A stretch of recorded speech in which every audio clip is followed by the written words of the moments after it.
Hello, I'm Joel Blackford with Beth Kesed Sabbath Fellowship, and I'm asking you again what time it is on God's clock. We're finishing out chapter 15. This is that narrative break until 16 starts the bowls. And hold on tight. We're going to go through some of the backstory again, like I've been promising in chapter 15, where we have to set up what's occurring in 16.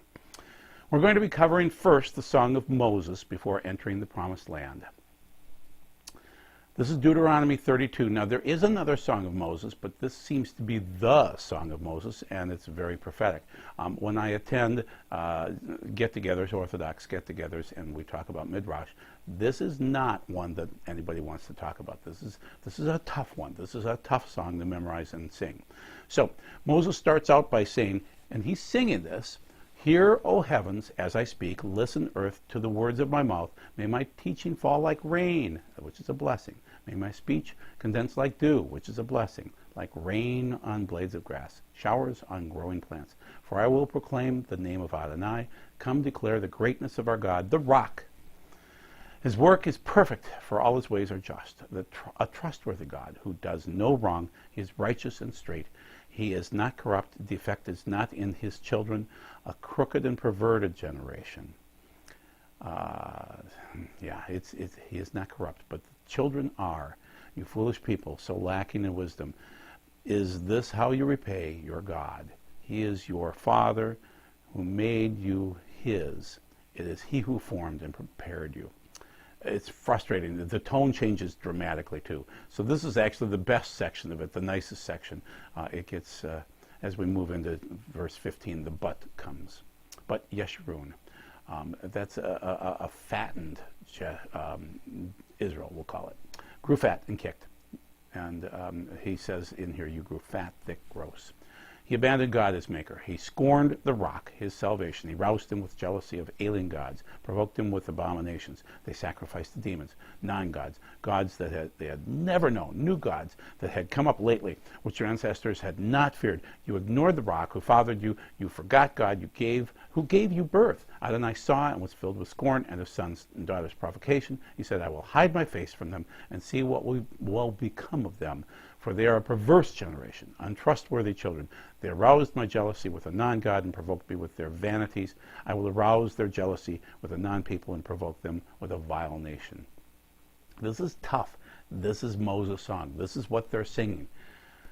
But Yeshua is returning, so you have to put it into context. Continuing on, "For my anger has been fired up. It burns to the depths of the Sheol," which is death, in the ground. "Devouring the earth and its crops, kindling the very roots of the hills. I will heap disasters on them." And this is how people repent. When the disasters hit, they finally repent. And he'll use up his arrows against them. "Fatigued by hunger, they will be consumed by fever and bitter defeat. I will send them the fangs of wild beasts and the poison of reptiles crawling in the dust. Outside the sword makes parents childless. Inside there is panic, as young men and girls alike are slain. Sucklings and graybeards together," old guys like me. "And I considered putting an end to them, erasing their memory from human race, but I feared the insolence of their enemy." Yeah, this was used by Moses to intercede on behalf of Israel many years before this. And he said, if you slaughter them, the other nations will look and say, he only brought them out into the wilderness to slaughter them. So he has to change their attitude in another way. So, and so the other nations would say, we accomplished this, that Adonai had nothing to do with the destruction of Israel. They're a nation without common sense, utterly lacking in discernment. If they were wise, they could figure it out and understand their destiny. After all, how can one chase 1,000 and put 10,000 to rout unless the rock sells them to their enemies, unless Adonai hands them over? For their enemies have no rock like our rock. Even they can see that. Rather, their vine is like the vine of Sodom, from their fields of Gomorrah, and their grapes are poisonous. Their clusters are bitter. Their wine is snake poison, the cruel venom of vipers. Isn't this hidden with me, sealed in my storehouses? Continuing on, vengeance and payback are mine from the time when their foot slips, for the day of their calamity is coming soon. Their doom is rushing upon them. Yes, Adonai will judge his people, taking pity on his servants when he sees that their strength is gone, that no one is left, slave or free. When basically 2/3 of them are wiped out, he will ask, where are their gods, the rock in whom they trusted? They ate the fat of the sacrifices and drank the wine of their drink offering. Let them get up and help you. Let these false idols get up and help you. Let them protect you. See now that I am he, and there is no God beside me. I put to death and I make alive. I wound and I heal. No one saves anyone from my hand. Continuing on, this should be the end of it. For I lift up my hand to heaven and swear, as surely as I live forever, am alive forever, if I sharpen my flashing sword and set my hand to judgment, I will render vengeance on my foes, repay those who hate me. I will make my arrows drunk with blood. My sword will devour flesh. So God is relenting and protecting them now at this point in time. The blood of the slain and the captives. This is Armageddon. Flesh from the wild-haired heads of the enemy. Sing out, you nations, about his people. He will avenge the blood of his servants. He will render vengeance on all the foes that come to Armageddon, to his adversaries, and make atonement for the land of his people. Okay? So you know that when they gather for Armageddon, and that's what we're discussing in chapters 15 and 16, that all these wicked people are gathering to destroy Israel. And they have a purpose for that. So the Song of the Lamb, this is my only slide on it, basically. There is no Song of the Lamb that we know. This will be taught to us at a later date. So stay tuned. Continuing on, back to Revelation 3 or 15, 3b.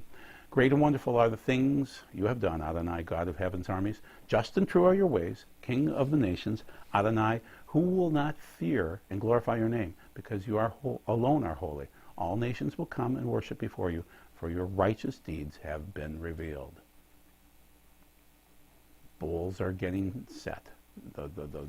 The sacrifices, we'll call them, these martyrs are being sacrificed worldwide, and the bulls are filling, and they will be meted back out against the wicked.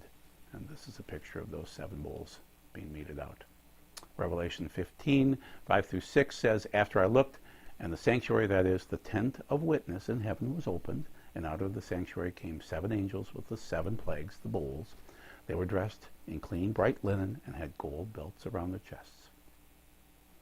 David Stern describes it this way: these final bowl plagues come from God's ultimate holiness, from literally the underneath the altar and the altar area where the bowls would be filled with the prayers and the sacrifices of the saints as they are martyred. Now the tables are turned, with God's people victorious, and God's fury about to be poured out on those who follow the beast. That's coming up. 7 and 8 of 15, one of the 4 living beings gave to the 7 angels 7 gold bowls filled with the fury of God, who lives forever and ever. Then the sanctuary was filled with the smoke of God's Shekinah, that is, from his power, and no one could enter the sanctuary. There's a time like this in Exodus 19, or at the end of Exodus, rather, when no one could enter the sanctuary of God until the 7 plagues, in this case. So this is that holy time when the 7 plagues and the angels that must accomplish this are sent out, and no one can enter at that point in time. So let's deal with Exodus, when no one was able to enter. Then a cloud covered the tent of meeting, this is holy, and the glory of Adonai filled the tabernacle. Moshe was unable to enter the tent of meeting because the cloud remained on it, and the glory of Adonai filled the tabernacle. Whenever the cloud was taken up from over the tabernacle, the people of Israel continued with all their travels. But if the cloud was not taken up, then they did not travel onward until the day when it was taken up. For the cloud of Adonai was above the tabernacle during the day, and the fire was in the cloud at night, so that all of the house of Israel could see it throughout all their travels. So this is that rare time. There are very rare times when something huge is occurring, and even Moshe or no one else could enter the glory of Adonai. Hebrews 10 describes it this way. And I would say you should have confidence, but not boldness. So we have confidence to use the way into the holiest place, opened by the blood of Yeshua. He inaugurated us for us as a new and living way through the parachet, which is the curtain, by means of his flesh. We also have a great Cohen over God's household. Therefore, let us approach the holiest place with a sincere heart, in a full assurance that comes from trusting, with our hearts sprinkled clean from a bad conscience and our bodies washed with pure water. We're setting up for Gog Magog. We're setting up for the final battle. We're discussing that second Exodus that's going on. We're discussing the Song of Moses and the Song of the Lamb, which we don't know. And what I'm arguing is that in the second Exodus, they are probably going to align by the tribes as they were lined in the first Exodus. And then we're setting up, this is Revelation 16. I'm giving you a glimpse of what's coming up and what we're setting up to. So the sixth bowl, much later. They are miracle-working demonic spirits which go out to the kings of the whole inhabited land to assemble them for the war of the great day of Adonai Tzvaot. Look, I am coming like a thief. How blessed are those who stay alert and keep their clothes clean, so that they won't be walking naked and be publicly put to shame. And he gathered the kings to the place in the Hebrew is called Armageddon. Continuing on with 16, the significance of these bowls. Revelation reveals Yeshua's sacrifice, the sacrificial system, the covering of his blood, and the sacrifice of the martyrs. The seven bowls represent fullness, seven, of God catching the blood and the prayers of the martyrs in heaven to mete it out on the wicked, especially those who worship the beast, his image, and his number. And Revelation 16 mentions it this way. Then I heard the angel of the water say, O HaKadosh, that's holy, the one who is and was, and you are just in these judgments of yours. They poured out the blood of your people and your prophets. So this is why it's occurring. They poured out the blood of these people and prophets so that you made them drink the blood. They deserve it, he says, God says. Then I heard the altar say, Yes, Adonai, of God's heaven's armies. Your judgments are true and just. My comments on this are that we're preparing for this war, that there are many wars. And you can't always say every war that's setting up right now is Armageddon. You'll see a fourth seal war, which will kill 1.8 billion people, via war, famine, disease, and animal attacks. But the Greek word is therion, which might be viral type attacks. And so you will see that occur before Gog and Magog. So just be aware of that. We're coming up to a war at some point in time, and then eventually at the end, that's Gog and Magog. Russia isn't Magog. That isn't that land. Okay? Obama seems to be the Gog in waiting. There's a prophecy that matches up with that. Everything used to bisect through Israel prior to 70 AD, but now everything's going through Turkey. Watch Turkey. But then now, after 1917, everything's bisecting Israel. Everything goes through there. All prophecy. I'm arguing again, it's not Russia that we should be watching, it should be Turkey, because those are the regions of Turkey from 1874. That's Gomer, Targama, Magog, Meshech, and Tubal, which are listed in all of these Ezekiel-type verses, these Gog-Magog wars. Okay, this is all bittersweet, but this didn't need to occur. But Jerusalem, Jerusalem, you killed the prophets. And he wanted to gather us as a hen gathers her chickens under her wings, but you refused. Look, God is abandoning your house, leaving it desolate, until you say, Baruch haba b'shem Adonai, which is blessed is he who comes in the name of the Lord. The focal point is Yeshua's sacrifice, the foundation, before the foundation of the world, setting up the foundation of the world, which enables us to be judged and redeemed and joined back closely with the Father, just like Genesis 1 through 3. We're waiting for the marriage supper of the Lamb. We've finished the seals. We've finished the trumpets. We're preparing for the bowls. The next one is the bowls, and they're going to go fast. Be prepared. And that is the end. And thank you for viewing chapter 4.